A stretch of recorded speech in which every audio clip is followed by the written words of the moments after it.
The Fed is finally about to start cutting again, but how far and how fast? It's Monday, 15th of September, and here's what you need to know. A rate cut from the Federal Reserve is seen as certain this week, but it's not even clear who will be voting after the Trump administration appealed against a court ruling that blocked it from removing Governor Lisa Cook. If the appeals court finds in favour of the president, Cook could be off the board even before it meets on Wednesday. It may also have a new face. The Senate votes on Trump appointee Stephen Moran later today. Our number of the day is 3.8%.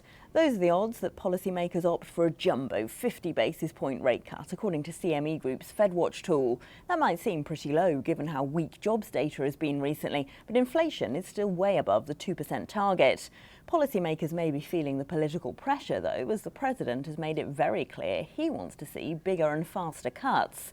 The Bank of England and the Bank of Japan both set rates this week too, although neither is expected to move.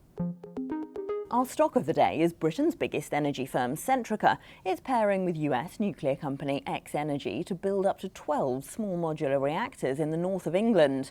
Britain and the US have agreed to accept each other's safety checks on nuclear reactor designs in a deal ahead of President Trump's visit to the UK on Tuesday.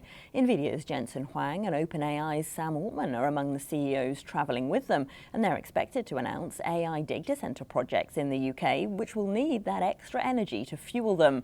Tariffs on steel and whiskey are also on the agenda for the visit.